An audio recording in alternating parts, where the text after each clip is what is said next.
Bismillahirrahmanirrahim. Assalamualaikum warahmatullahi wabarakatuh.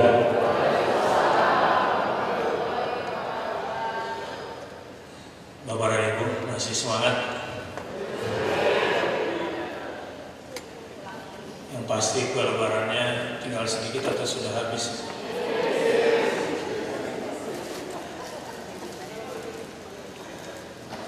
Alhamdulillah wa syukurillah wassalatu wassalamu ala rasulillah Muhammad ibn Abdullah wa la hawla wa la quwwata illa billah. Satuan terkecil dari sebuah bangsa adalah keluarga. Jika rusak keluarganya, maka rusaklah negeri itu. Maka kita sedang membahas sesuatu yang sangat penting bagi tegaknya sebuah bangsa. Tetapi di dalam Islam ada satuan terkecil lagi yang lebih hebat dari semuanya. Ibu adalah madrasah, sekolahan pertama. Jika kau hendak membangun bangsa, bangunlah ibunya. Sebaliknya jika kau hendak merusak satu bangsa, maka rusaklah ibunya. Pengalaman saya 3 bulan keliling Indonesia untuk mencari anak-anak hafiz Quran umur 3-7 tahun. Sebab saya bekerja sama dengan Trans 7 selama bulan suci Ramadan. Yang menarik dari penelitian saya di lapangan, 3 bulan keliling, memang tidak murah biayanya, kita cari sponsor sendiri, sekitar 2 miliar, saya buat tim. Ternyata kalau ada anak umur 3-7 tahun bisa menghafal juz amma, itu biasanya yang hebat 1 ibunya, 2 ibunya, 3 ibunya, baru yang keempat bapaknya.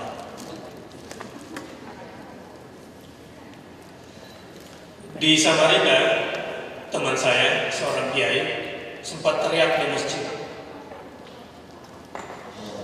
di Islamic Center. Mana ini kok tidak ada peserta dari TK dan PAUD? Kenapa tidak ada? Saya diam saja. Setelah itu saya bisikkan, jangan berharap banyak anak-anak menghafal Quran dari TK dan PAUD, karena di TK dan PAUD itu kebanyakan gurunya yang ada di kepala mereka adalah main, bernyanyi, dan menari. Tidak ada yang salah dengan itu semua, tapi itu sebetulnya cuma tools, cuma alat, tapi akhirnya menyanyi untuk menyanyi, menari untuk menari, bermain untuk bermain. Tujuan utama konten nggak sampai, jadi biasanya memang dari keluarga itu yang bagus. Kalau anak umur 3-7 tahun itu bisa konsentrasi di juz amma, biasanya keluarganya yang bagus. Baik.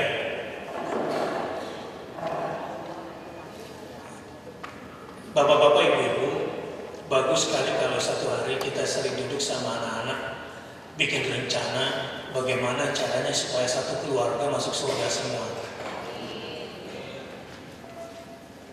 Pernah nggak kita berkata seperti itu kepada anak ketika di mobil misalnya atau di rumah lagi makan bersama? Kita berdoa ya kepada Allah, mudah-mudahan kita sekeluarga bisa masuk surga semuanya.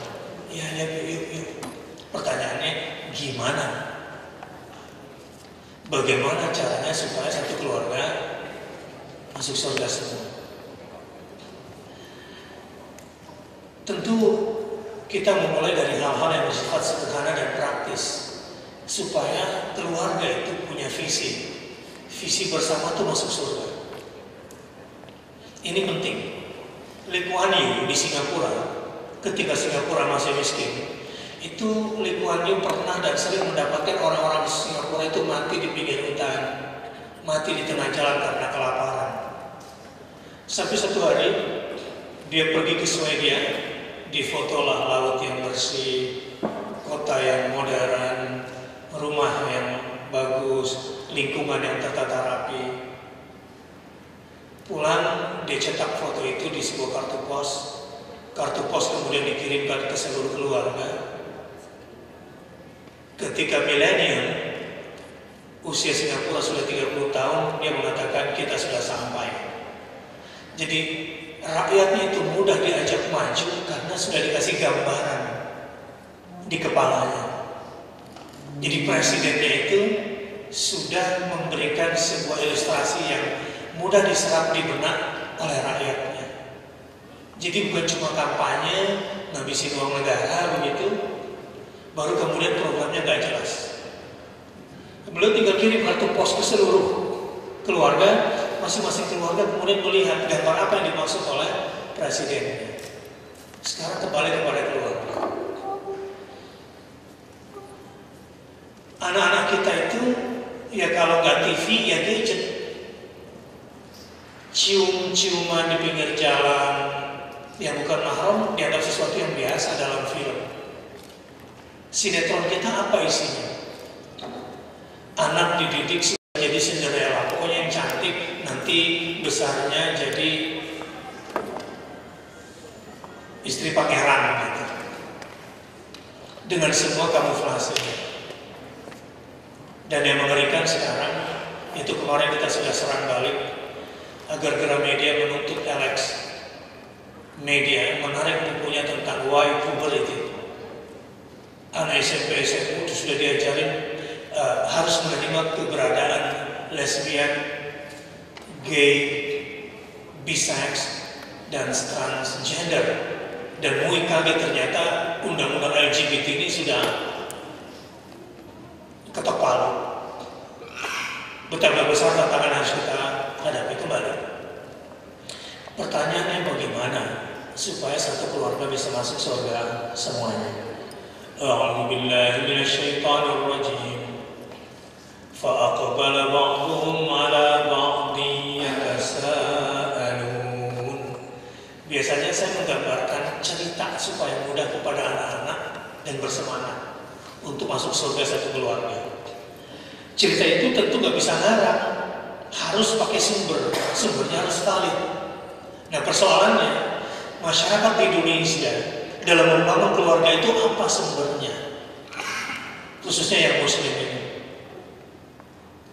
Harus kembali ke Quran. Kembali ke Quran bagaimana caranya?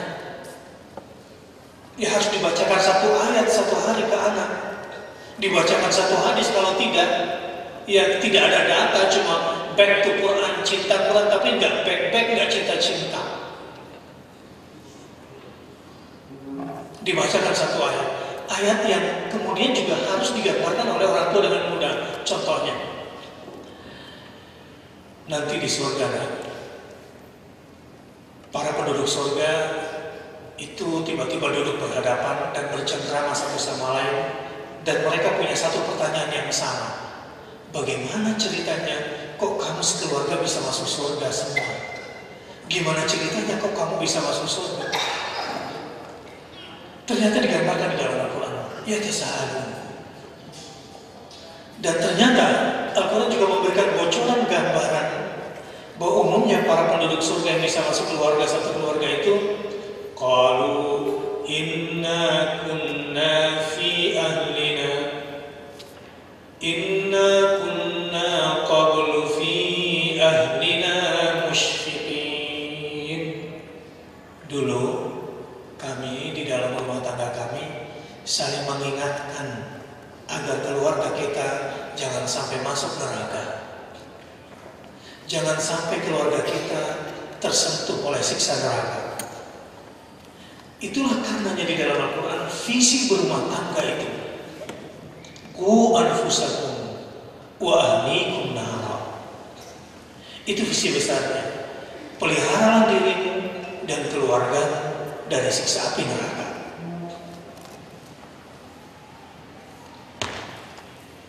Ini visi berumah tangga. Menarik. Kok keluarga di dalam Al-Quran itu visinya tekanannya lebih kepada sesuatu yang menyenangkan ya? Kan bukankah baiti jannati itu lebih bagus, lebih soft? Rumahku adalah surgaku. Tapi di dalam Al-Quran tekanan visi berumah tangga itu adalah ku anfusakum wa ahlikum nara. Peliharalah dirimu dan keluargamu dari siksa api neraka. Nah, tentu ayat ini berkaitan dengan kondisi orang di surga yang dulu mereka ketika dalam rumah tangganya saling mengingatkan agar keluarga kita jangan sampai tersentuh oleh api neraka. Ini barangkali sebagai segmen satu untuk saya sampaikan di dalam benakmu. Visi berumah tangga adalah ku anfusakum wa ahlikum nara. Dan otomatis nanti menjadi baiti jannati, rumahku adalah surgaku. Persoalannya sekarang banyak ayah gagal. Dia gagal membawa keluarganya karena dia sendiri gagal menjelaskan positioning dirinya sebagai leader di dalam rumah tangga, membawa keluarga ke surga. Kebanyakan para ayah ini jadi ATM bagi anak-anaknya. Bu, tolong dijawab. Kalau anak nanya di rumah sama ibunya, "Ma, papa mana sih?" Jawabannya apa biasanya?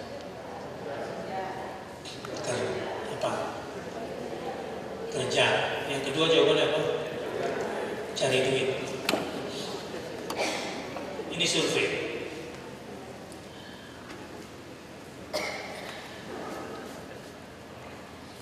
Dan kebanyakan orang tua pulang, khususnya para ayah, itu sudah bisa ditebak omongannya sama anak, karena saking gak kreatifnya si ayah.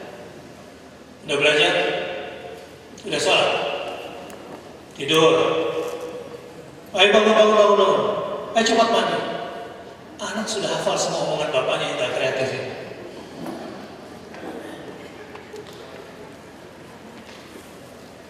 Ditambah ibunya sibuk pula, sama juga omongannya. Bu, saya punya akademi, namanya Akademi Pranikah. Saya ingin sama gereja, sebetulnya gereja itu serius menangani itu. Tapi kalau KUA cuma ngasih kursus 1 hari, kursus apaan 1 hari? Apa yang orang bisa pahami dari sebuah rumah tangga? Di akademi itu saya berikan 8 mata kuliah. Selama 3 bulan, pertemuannya 2 kali 2 jam, seminggu sekali. Buat yang single maupun yang couple. Materi yang pertama, fikih nikah. Tekanannya, jangan sampai kamu menikah, aturan main menikah di dalam agama belum kamu paham. Dan saya dapati di lapangan, umumnya anak-anak kita menikah itu karena 2 alasan. 1 cinta, 2 kerja.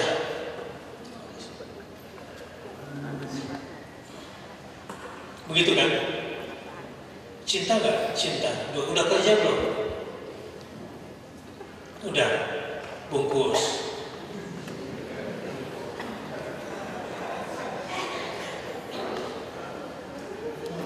Kalau hanya sebatas untuk pengembangan proses reproduksi, kucing juga bisa melahirkan anak. Setelah itu kita tinggalin cari makan dan pulang kita kasih makan. Kalau hanya membesarkan badan, pikirannya, hatinya dirampok oleh setan, ini besar sekali risiko yang akan dia hadapi. Mata kuliahnya pertama fikih nikah, yang kedua hukum positif nikah. Saya ambilkan dosen terbaik dari UI.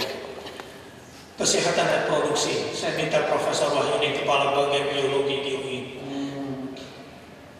Kemudian ekonomi, keuangan keluarga. Ini penting sekali.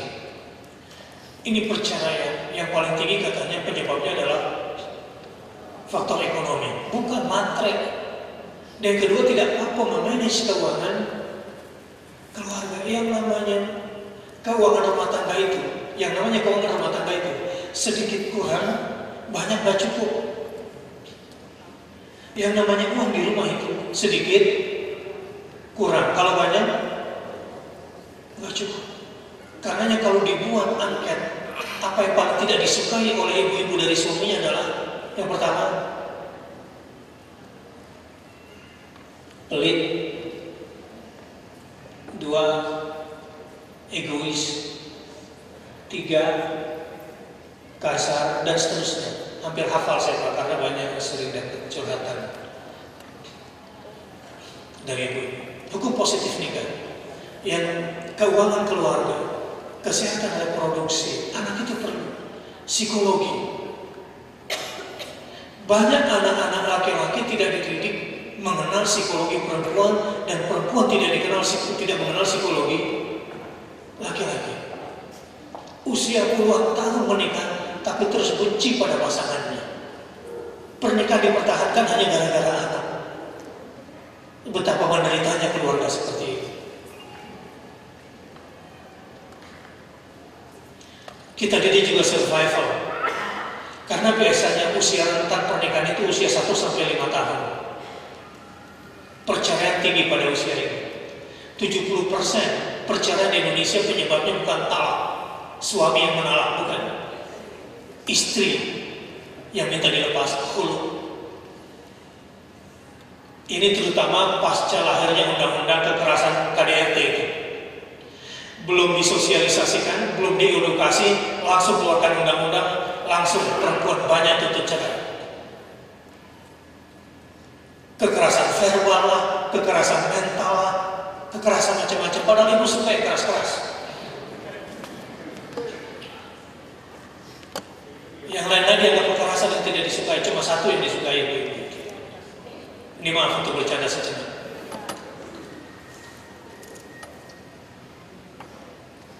Kembali. Jadi Bapak dan Ibu sekalian, di khusus pernikahan ini 3 bulan plus survival. Saya suruh jalan dari pesantren saya di Puncak Megamendung ke air terjun laki-laki bawa beras 5 kilo seperti gendong bayi, supaya dia tahu gimana susahnya jadi istri. Saya bilang ini beras 5 kilo gak bergerak, itu bayi 10 kilo bergerak-gerak ya. Awas jangan sampai kalian. Tangan perempuan kadang lebih kuat daripada tangan laki-laki sebetulnya. Dan saya mengalami itu. Bapak disuruh pangku bayi, jalan 10 jam pulang kampung kuat Pak. Udah kepanasan pahanya laki-laki.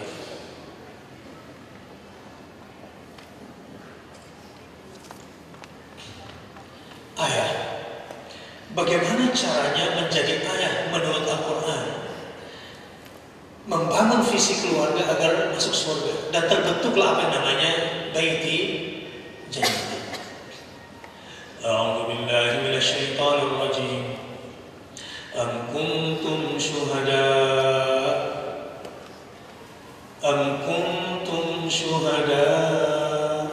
Apakah kamu menyaksikan?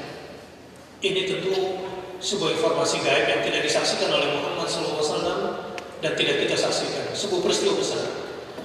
Idh hadara Ya'qub al-maut, ketika Nabi Ya'qub menjelang kematiannya, lalu dia mengevaluasi hasil didikan dia selama ini terhadap anak-anaknya.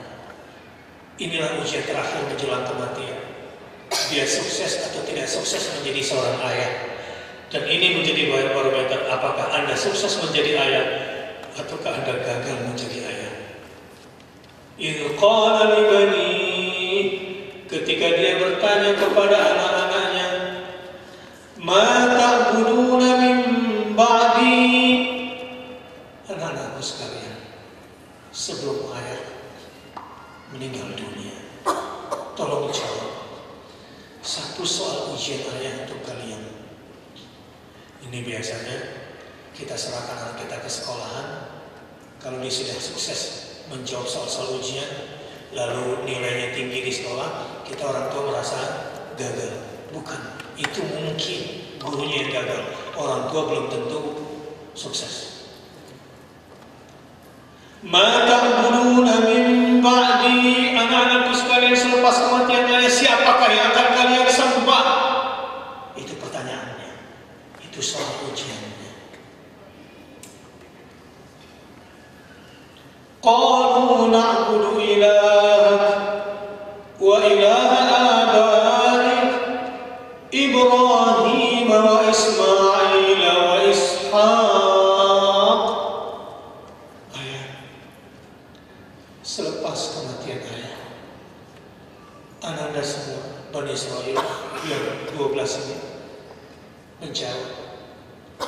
Selepas kematian ayah, kami akan menyembah Tuhan ayah, Tuhan kakek Ibrahim, kakek Ismail, dan kakek Ishak. Karena kan Yakub anak siapa? Ishak. Ishak anak siapa?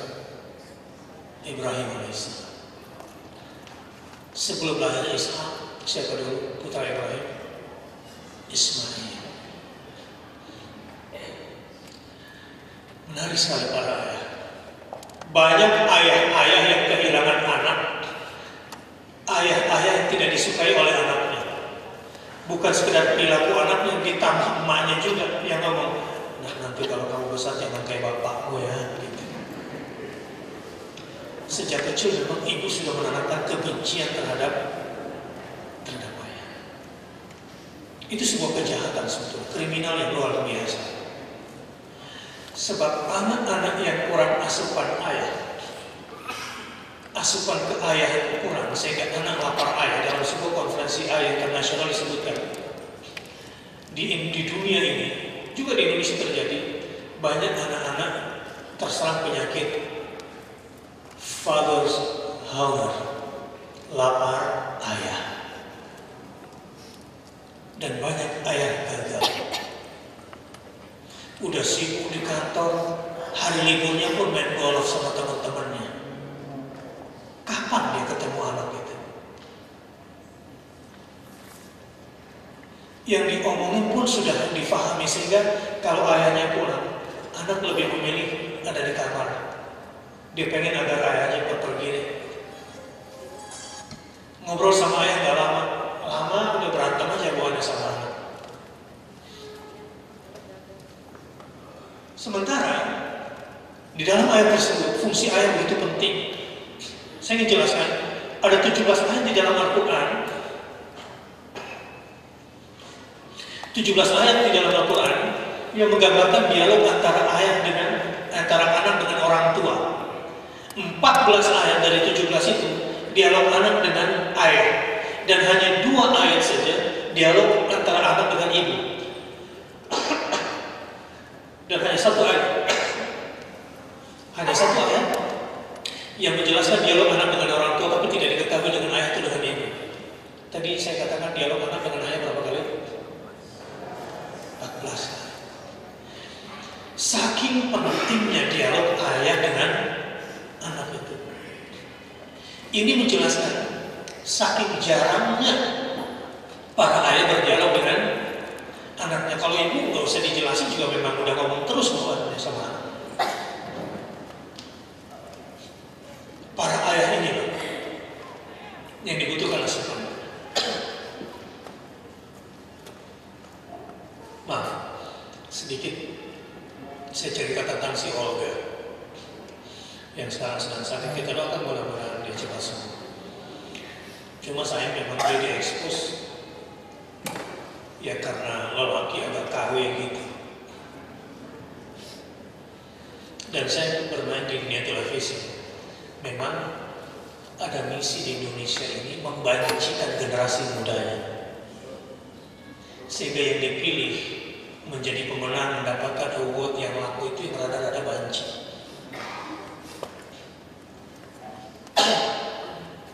Tadinya saya mau marahin televisi,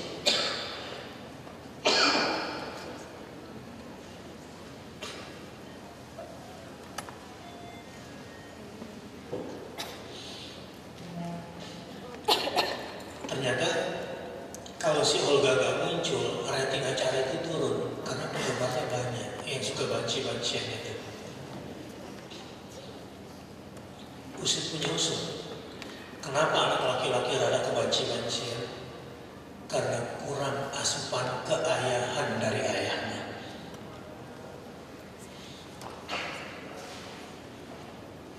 Anak kalau sering gaul sama ayah, keluar dari masjid, sendalnya hilang misalnya. Ini yang nyolong sendal gue ini kurang ngasem nih, kurang kerjaan. Udah dia pulang nyeker gitu kan sambil ngobrol sama temannya. Nah itu kalau dapat asupan dari ayah. Tapi kalau kelamaan sama emaknya, keluar dari masjid, itu ya sendalnya hilang. Kayaknya sebelahku tadi di sini deh. Memang sih di sebelahnya ada sebelah yang sama, tapi kan ukurannya ukuran L, ukuran aku kan ukuran M. Gimana sih rumus masjidnya nih? Ini rumus masjid gak apa sih? Pasti deh ini kelamaan sama.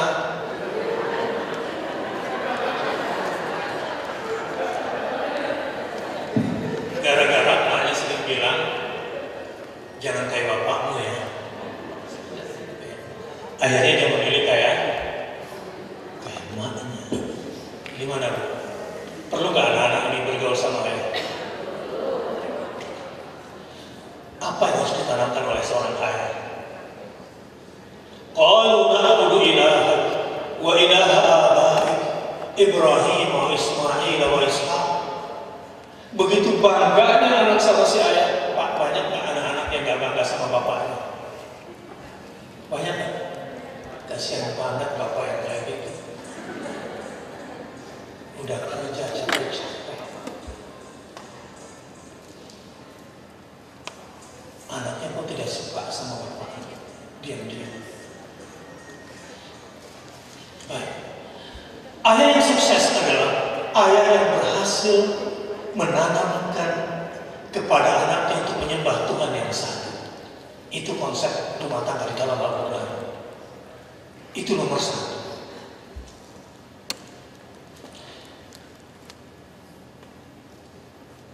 Sehingga anak kemudian bangga kepada ayahnya, kepada kakeknya, keturunan ayahnya.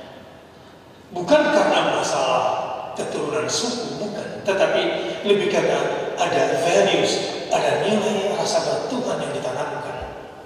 Nah, di Indonesia ini mulai goyah. Liberalisme, sekularisme begitu kencang di Indonesia. Ini peran penting ayah. Yang kedua, ilah wahidah. Ayah yang sukses membangun keluarga berdasarkan konsep Islam adalah kalau sampai anaknya berkata, ayah, kami bukan cuma hanya menyembah Tuhan ayah. Padahal dia bisa bilang menyembah Allah, tapi kenapa Tuhan ayah? Karena ayahnya yang banyak menanamkan nilai-nilai itu. Yang kedua, ayah yang sukses adalah ayah yang anaknya sampai berkata, ilahu wahidah, kami tidak akan sekutukan Allah dengan yang lain. Menurut ayat tersebut lanjutannya, wa nahnu lahu muslimun. Ayah, ananda bukan cuma menyembah Tuhan ayah, tapi ananda juga akan tidak mau syirik. Dan yang ketiga, ananda akan tunduk kepada aturan-aturan Allah dan aturan-aturan ayah yang saat itu sebagai nabi dan sebagai rasul. Ini ukuran sukses ayah dalam mendidik anaknya menurut konsep Al-Quran. Satu, menanamkan tauhid. Dua, menghilangkan syirik. Dan yang ketiga, tunduk pada aturan-aturan Allah dan Rasulnya.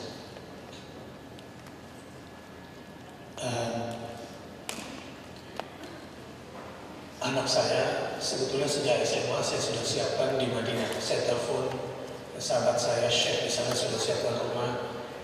Dia bisa menghafal Quran di Masjid Nabawi, kemudian saya minta kuliah. Saya sudah siapkan semua, tapi anak saya bilang, Bi, boleh nggak kalau aku di Indonesia? Boleh. Walaupun kita punya cita-cita tinggi buat anak, tapi anak bukanlah jajahan kita. Dia harus merdeka menentukan pilihan. Di ITB, dia baru lulus SMA kemarin, di ITB diterima di MIPA, di UI, di FKUI. Saya bilang, kamu mau pilih yang mana? Ambil FKUI. Kenapa? Aku mau jadi dokter bedah. Kenapa? Supaya aku bisa menolong saudara-saudaraku, khususnya yang di Gaza, masuk ke UI. Silahkan. Asal ada visi. Ospek. Di meja makan tadi pagi saya ngobrol sama dia. Gimana ospek? Aku kan selama ini gak banyak ngomong. Terus kemarin agaknya berlin di seniornya. Memang sih kita kalau jadi dokter tuh harus bisa bekerja under pressure. Tapi sini kan cuma ospek. Lebay banget cara sholatnya. Terus ya sholat kita masa diundur-undur, udah beli jam 1. Karena anak saya terbiasa jamaah. Dan memang harus orang tuanya dulu yang bimbing sholat jamaah ke masjid.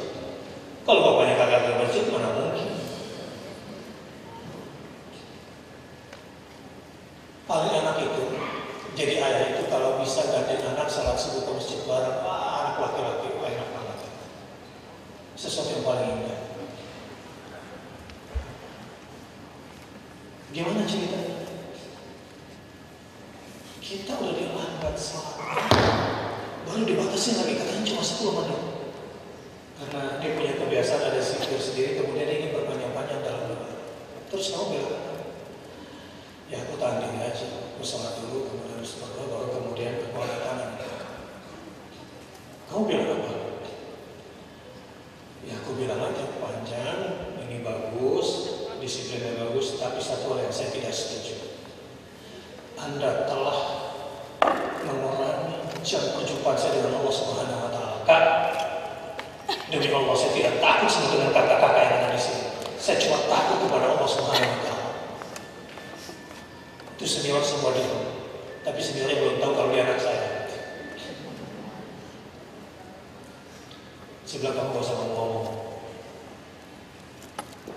Nanti saya telepon ketua rohisnya semua anak-anak di sana.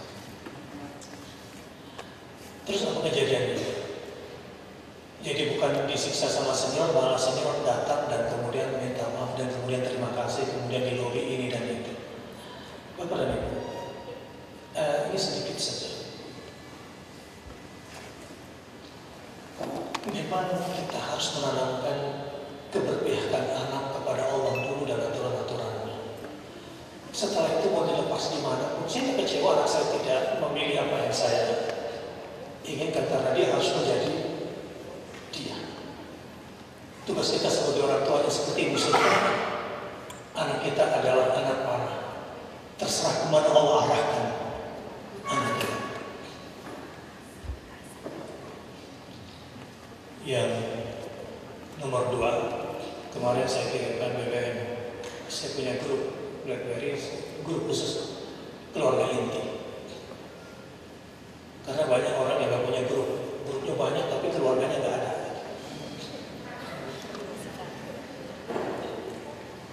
Bapak gak komunikasi sama anak ini dulu, tapi gak ada sama bininya, sama anaknya. Kalau ibu umumnya sih komunikasi lah ya sama anak.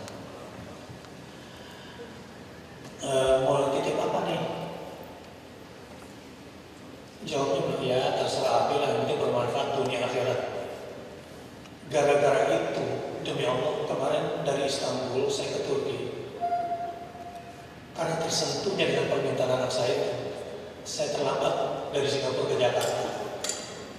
Terlambat pesawat karena saya carikan oleh-oleh buat anak nomor 2. Gara-gara Abi cari aja lah, terserah, yang penting bermanfaat dunia akhirat buat dia. Allah. Rentang waktu yang cuma 1 jam lebih 15 menit, gara-gara itu saya terlambat karena harus sholat subuh dulu, kemudian balik saya terlambat. Tapi demi Allah saya puas, terlambat gue puas. Puas aja walaupun dia nggak tahu bahwa ketika saya katakan puas, saya berekspresi buat anak kalau dia tidak tahu. Saya nggak ceritakan kesusahan saya bilang kiki. Nabi terlambat gara-gara cari oleh-oleh buat kalian, tapi Abi puas dengan kenyataan. Paling nambah $100, tapi dia nggak tahu setelah itu saya ingin tertransit gitu, sambil refleksi. Tapi di dalam hati saya selalu mengatakan, ya Allah terima kasih. Yang penting aku bisa berekspresi buat anak. Yang ketiga lain lagi, saya punya anak 3. Famnya saya bikin Al-Khalifah semua karena saya punya visi untuk anak-anak saya. Sejak awal saya menamakannya pun yang pertama Rashad Al-Khalifah, 2 Khalifah Al-Rashid, yang ketiga Rushdi Al-Khalifah. Saya punya misi dengan 2 kata itu. Dan kalau saya punya anak perempuan dikasih sama Allah, Rashidah Al-Khalifah atau Al-Khalifah Rashidah. Ada visi dari penamaan sejak awal dalam bangun rumah tangga. Oke. Saya bilang, ini nih maaf ya, ini petualangan jiwa saya sebagai seorang ingin jadi mujahid. Saya baru pulang dari Turki karena konferensi ulama tingkat dunia, dan sebelumnya saya workshop bersama ulama Palestina menghadapi kondisi Gaza sekarang dan ke depan, terus termasuk proses perjanjian Israel.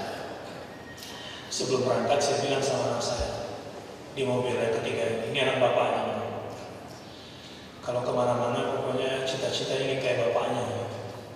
Padahal saya nggak pernah cekoki itu. Ini saya ingin sampaikan juga kepada bapak-bapak yang kehilangan anaknya, yang tidak disukai oleh anaknya. Belum terlambat.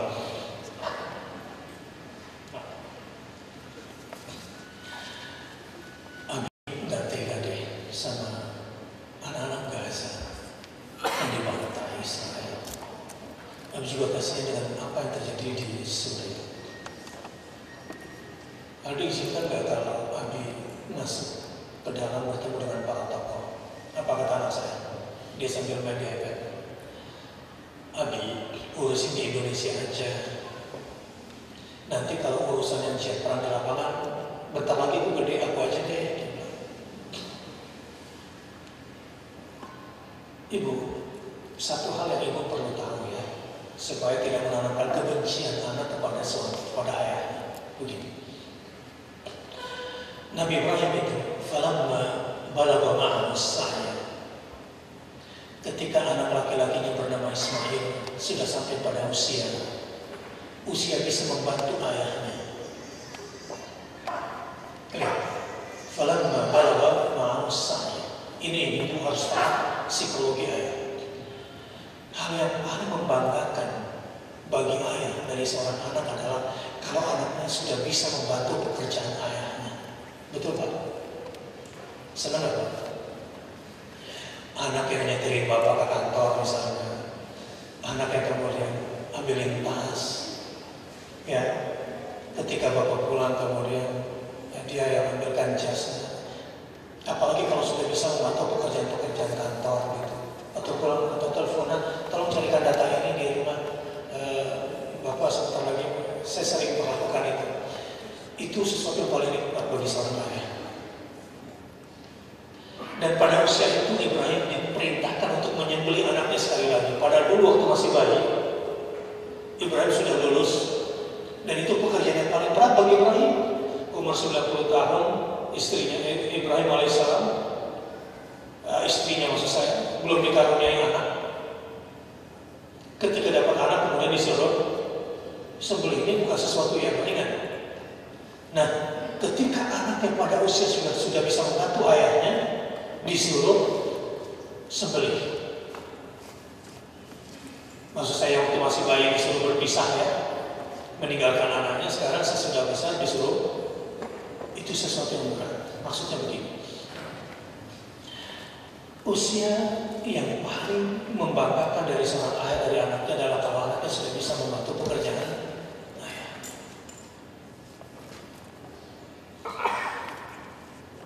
Ketika itu ayah merasakan kebahagiaan, dan ayah yang gagal adalah ayah yang tidak bisa membuat anaknya bangga padanya dengan karya-karyanya, dan ayah yang gagal adalah ayah yang tidak berhasil menanamkan nilai-nilai yang minimal 3 itu. Kalau di dalam surat Luqman, minimal ada 9 sistem nilai yang harus ditanamkan ke anak-anak untuk membangun keluarga. Saya kira ini butuh satu sesi sendiri, tapi saya sebutkan 9 sistem nilai yang diwajibkan oleh orang tua menanamkan anak-anaknya. Ibu-ibu boleh catat kurikulum ini. Buka Al-Quran surah Luqman surah 31 ayat 12 sampai ayat 19. Ibu-ibu juga berkewajiban menanamkan 9 sistem nilai kepada anak-anak. 9 sistem nilai itu nanti dibuka di Al-Quran, tapi saya ingin sebutkan secara ringkas. 1. La tusyrik billah. Ajaran kepada anak agar anak tidak sekutukan Allah.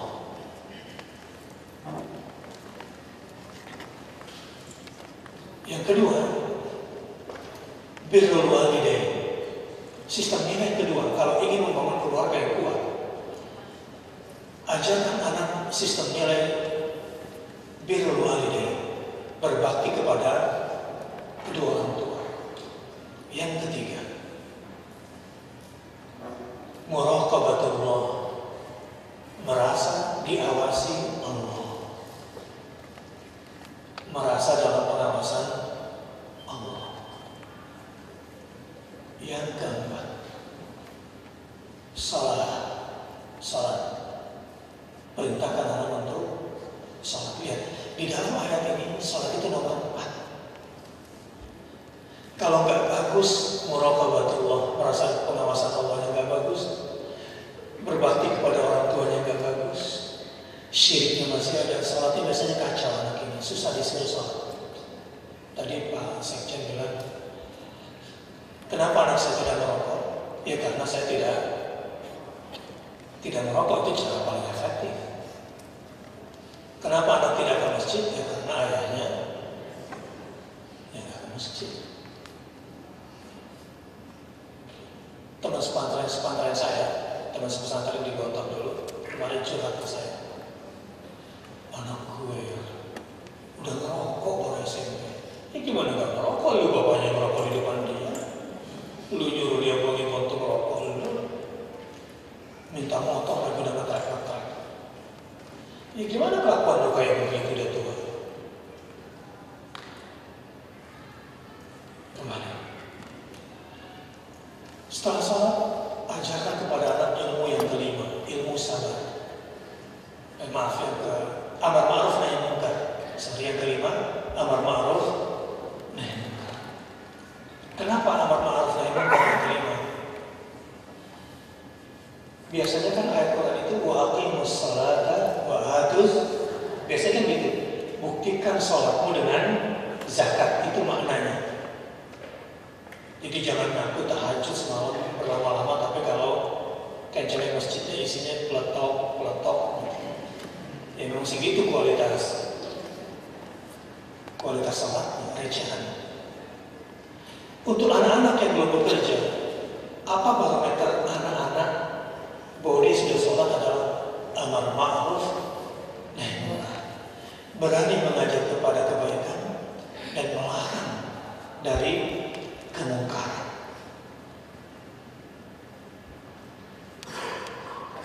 Itu yang keberapa? Kelima. Yang keenam, ilmu sabar. Wasbir ala ma asabak. Sabar ini kunci sukses. Sebab setelah amar ma'ruf nahi munkar, anak-anak membutuhkan ilmu sabar sebab akan menghadapi banyak tantangan. Apalagi persoalan mereka hadapi di luar rumah yang tidak dia curhatkan ketika ini banyak sekali. Bapak-bapak dan ibu, sampai di sini. Yang keenam ya. Yang ketujuh, 8 dan 9 baru akhlak lahiriah. 6 itu fondasi isi dalam anak kita itu. 3 akhlak lahiriah yang harus diajarkan kepada anak adalah 1, akhlak mimik wajah. Nggak boleh ketemu orang lain baru ketemu langsung bicara yang susah-susah, nggak boleh aib.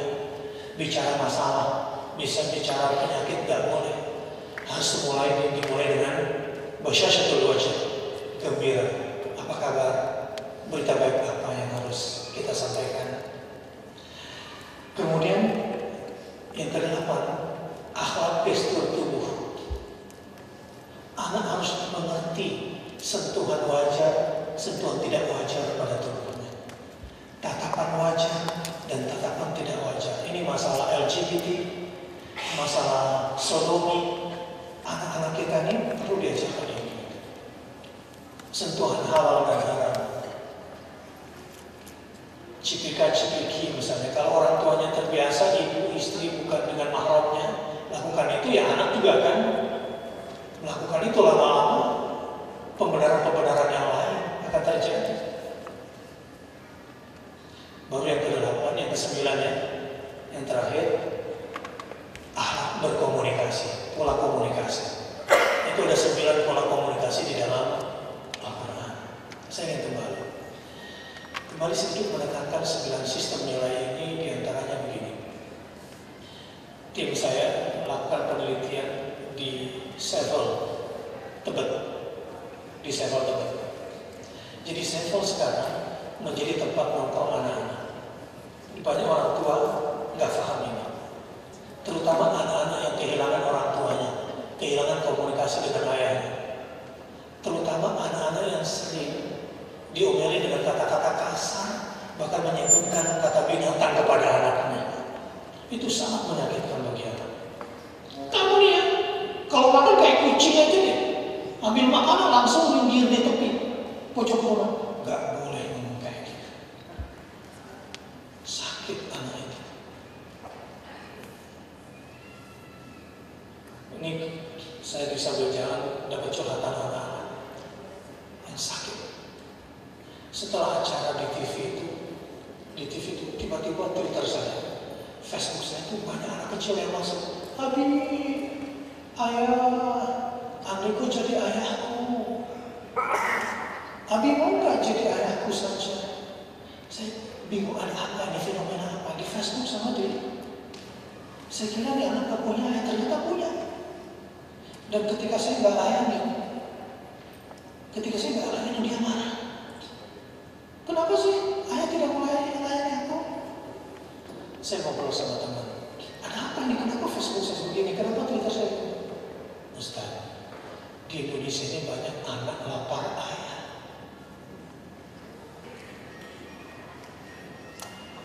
Untuk ustaz yang dicurhatkan, kalau yang dicurhatin itu pedofil, habis di anak-anak. Laki-laki pedofil begitu cara dia memancing anak-anak. Dibikin janjian ketemu di luar. Akhirnya saya melayani anak-anak ini. Ya lama-lama ya jadi suka bercanda juga kemana anak. Kalau ketemu anak kecil ya harus bermain sama mereka dimanapun di Indonesia ini. Nah ini 9 sistem nilai. Di situ apa yang terjadi? Sekarang ada komunitas baru. Hashtagnya itu BANGS, BANGS. Hashtag BANGS. Isinya apa? Di sini komunitas ini bikin hashtag namanya bangsa, kependekan dari bangsa. Yang disebut bangsa di sini adalah orang tua. Anak-anak yang nongkrong di Sevel, anak umumnya anak-anak yang memang nggak punya komunikasi dengan orang tua, bukan orang miskin kan? Lalu ada premannya sendiri yang mengelompokkan ini, di mana ukuran kedewasaan mereka seberapa berani menghina orang tua. Berarti sudah mampu. Jadi semakin tinggi keberanian yang menghina orang tua, berarti semakin terpilih menjadi pembesar di komunitas itu. Misalnya, siapa lu bangsa nyuruh-nyuruh gue sekolah? Kalau gue boleh milih, gue gak mau jadi anak lu bangsa. Belajar lo, emang lo siapa bangsa? Jadi ukuran kedewasaan anak itu diukur dari seberapa berani menghina. Ini tanpa diketahui ya oleh orang tua, ini banyak terjadi. Anak-anak ini umumnya di depan orang tuanya biasa-biasa aja, tapi di belakang seperti itu. Cabai-cabian, terong-terong. Ya, ini fakta yang kita bicarakan. Itu ternyata yang jadi cabai-cabian di anak-anak perempuan ABG-ABG ini, yang SMA misalnya ke bawah, yang rada miskin itu istilahnya kalau nggak salah cabai hijau. Kalau anak orang kaya cabai merah. Ya. Artinya, yang kalau melihat anak geng motor tuh kayaknya keren banget.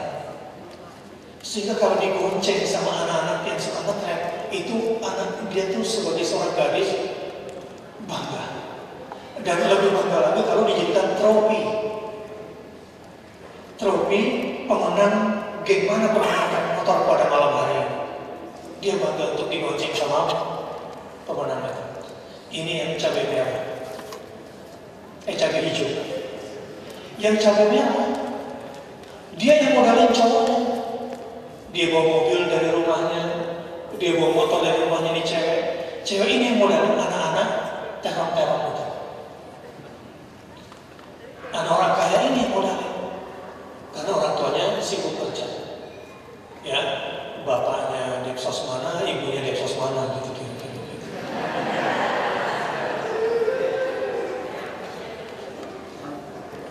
di negaranya bukan yang ini.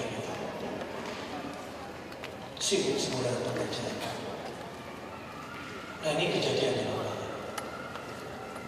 Istilah anak-anak juga sudah mulai banyak. Jagung bakar, jangan nanggung bisa dibawa ke kamar. Benar, demi Allah ini ada. Itu istilah-istilah mereka. Ini level SMA. Level SMA sudah pada jadi janda. Ibu, ini mungkin ketawa ya, dorongannya sebelah hati saya itu sakit. Ini fakta. Cirebon, seberapa besar sih kota Cirebon? Itu ternyata anak-anak SMP setelah diteliti sama tim kita, saya juga ketua aliansi cinta keluarga. Di bawah saya ibu-ibu peneliti semua. Dan tim kami yang kemarin perang melawan LGBT dan undang-undang KKG, keadilan dan kesetaraan gender, yang dipromosikan umumnya dari kaum wanita yang tidak paham misi feminis di balik ini semua. Ini mohon maaf. Sekarang 1000 anak di Cirebon itu positif lesbi dan homo SMP. Ibu percaya atau tidak percaya? Satu hari saya kunjungi anak saya di sekolah, jemput dia, gitu ya. Kalau pegawai gak sempat jemput kan ya, antar aja gak sempat. Bercandanya saya kasar sekali. Jadi sama-sama teman yang laki bilang sama lesbi, sama si perempuan, lesbi lo, homo lo. Kok caranya kayak begini ya? Lalu saya tanya, lesbi itu maksudnya ini, homo itu maksudnya ini. Oh sudah dipelintir-pelintir gitu ya.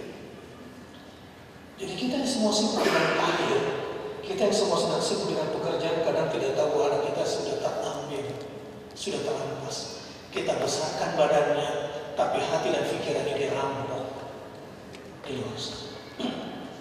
Akibat keluarga tidak punya visi yang jelas dalam pembangunannya. Udah jam 12.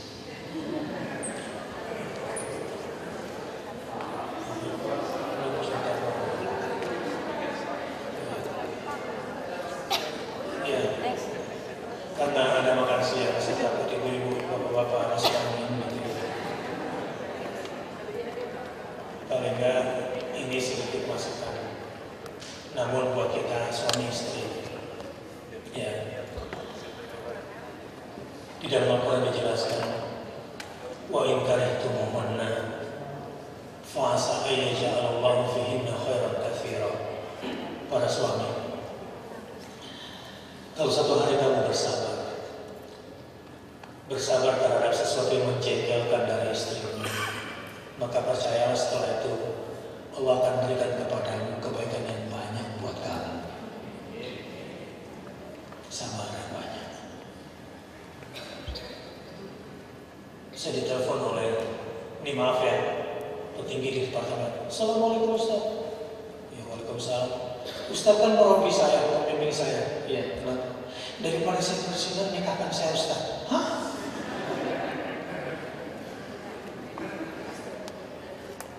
Demi Allah saya tidak pernah menikahkan nikah siri kecuali 2 kali seumur hidup saya menikahi orang saya bilang. Ibu-ibu pasti marah dengan ini. Nanti saya jelaskan. Ini biasanya kalau udah sering pengajian, mulai soleh gitu kan, mulai kekurangan istrinya, udah pengen kawin lagi aja buat. Kok mulainya dari situ gitu sunnahnya. Ya saya tidak ingin menghantam poligami, tetapi poligami menjadi jelek ini karena dipelitian oleh laki-laki dengan syahwatnya. Gak enak saya ceritakan di sebuah komplek. Itu pegawai itu setiap hari sih itu ke kantor rajin sekali. Saya tertarik memperhatikan sangat di sini pulang malam. Ternyata udah gak seranjang sama lakinya. Saking semangatnya dalam pekerjaan. Pengabdian kepada bos lebih tinggi kepada suami ketimbang suaminya. Ini yang enggak hubungannya. Yang satu lagi udah gak ada lagi rasa cinta yang karena anak saja. Ini keluarga apaan kayak begini? Kalau ada Ya Rahman ya Rahim, Ya Rahman ya Rahim. Rahmati keluarga kami, rahmati pasangan kami, rahmati anak kami. Kalau dia mau hubungan sama suaminya, sama istrinya juga bagus, baca ya wadud, ya wadud, ya wadud, agar tumbuh kembali taman bunga cinta itu di dalam hatimu kepada pasanganmu yang sudah tercerabut akibat ada yang tidak amanah di antara keduanya. Kalau ada gangguan, percayalah, jangan terlalu konsentrasi kepada orang ketiga di dalam rumah tangga. Bukan, itu karena kamu atau di antara kamu berdua ada yang tidak memegang amanah dalam hubungan peran berpasangan. Sebagai penutup, Bapak dan Ibu, hubungan kita akan kita pertanggungjawabkan di hadapan Allah kelak. Hubungan kita antara suami dengan istri itu akan dimintakan pertanggungjawaban oleh Allah Subhanahu wa taala kelak. Dan tanggung jawab kita sebagai orang tua terhadap anak juga akan dimintakan pertanggungjawabannya di hadapan Allah Subhanahu wa taala. Jangan jadi ayah gagal, jangan jadi ibu yang gagal, jangan jadi orang tua yang gagal. Dan mari bangun bangsa Indonesia lewat satuan terkecil yang bernama keluarga. Bagaimana mungkin menjadi penyuluh keluarga kalau keluarganya sendiri bermasalah? Bagaimana bisa membangun tatanan sosial di Indonesia kalau lingkungan sosial terkecil kita sendiri kita tidak mampu membangunnya? Mohon maaf lahir dan batin. Mudah-mudahan yang sedikit bermanfaat. Subhanakallahumma wa bihamdika, asyhadu an la ilaha illa anta, astaghfiruka wa atubu ilaik. Wassalamualaikum warahmatullahi wabarakatuh. Mohon izin Pak Ustadz untuk menutup dengan doa. Astaghfirullahaladzim. Astaghfirullahaladzim. Nastaghfirullahaladzim wa natubu ilaih. Ya Allah, ampunkan dosa-dosa kami. Ampunkan dosa-dosa kami. Ampunkan dosa-dosa kami, ya Allah. Maksiat di mata kami, maksiat di telinga kami, maksiat di lisan kami, dosa-dosa menumpuk di dalam hati kami. Tangan kami gunakan untuk menyentuh yang Kau haramkan. Kaki melangkah ke tempat yang Kau larang. Padahal dengan jasad yang ini satu saat kami akan berhadapan denganmu ya Allah. Ampunkan dosa-dosa kami. Maafkan khilaf dan salah kami. Ampunkan kekeliruan-kekeliruan kami. Ya Allah, khususnya kepada kedua orang tua kami. Ampunkan dosa ayah dan ibu kami. Ada banyak khilaf dan salah kami pada keduanya.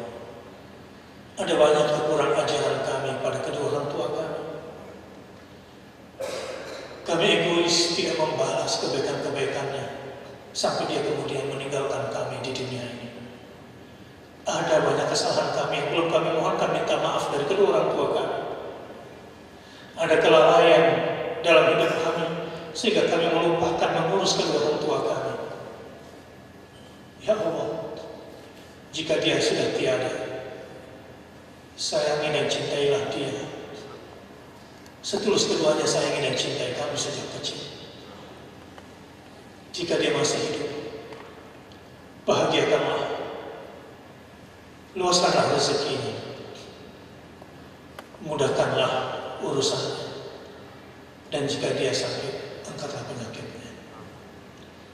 Wahai anak-anakku, separuh dosa kalian adalah dosa kami orang tua mana. Anak-anakku sekalian, kesalahan apapun yang kalian lakukan, separuh kesalahan kalian adalah kesalahan kesalahan kami sebagai ayahmu, kesalahan kami sebagai ibumu, Nak. Karena kami belum bisa menjadi orang tua yang teladan di hadapan kalian. Ya Allah, selamatkan anak-anak kami. Jadikanlah mereka keturunan-keturunan yang saleh dan salehah. Jadikan anak-anak dan cucu-cucu kami permata hati kami di dunia dan di akhirat kelak. Rabbana hab lana min azwajina wa dhurriyyatina qurrata a'yun waj'alna lil muttaqina imama. Ya Allah, siapapun pasangan kami, dialah yang telah melindungi kami dari perzinahan. Siapapun pasangan kami, dialah orang terbaik yang telah Kau pilihkan buat kami, ya Allah. Ajarkan kepada kami untuk bersyukur terhadap pilihan-Mu yang terbaik untuk kami. Ajarkan kepada kami agar memiliki kekuatan memaafkan apapun yang menjadi kekurangan dan kesalahan pasangan kami. Tunjukkan kepada keluarga kami kebahagiaan. Berikan kebaikan kepada pasangan kami, ya Allah. Berikan pula kebaikan kepada keturunan-keturunan kami. Dan jadikanlah kami kepala rumah tangga. Jadikanlah kami orang tua untuk anak-anak kami yang bertakwa. Rabbana taqabbal minna innaka antas samiul alim wa tub 'alaina innaka antat tawwabur rahim. Ya Allah, tegakkanlah bangsa kami dengan tegaknya rumah tangga. Bahagiakanlah rumah tangga kami agar kuat dan sejahteralah bangsa kami. Rabbana atina fid dunya hasanah wa fil akhirati hasanah wa qina adzabannar. Wa sallallahu ala khalqihi Muhammadin sallallahu alaihi wasallam. Subhana rabbika rabbil izzati amma yasifun wa salamun alal mursalin walhamdulillahi rabbil alamin. Wassalamualaikum warahmatullahi wabarakatuh.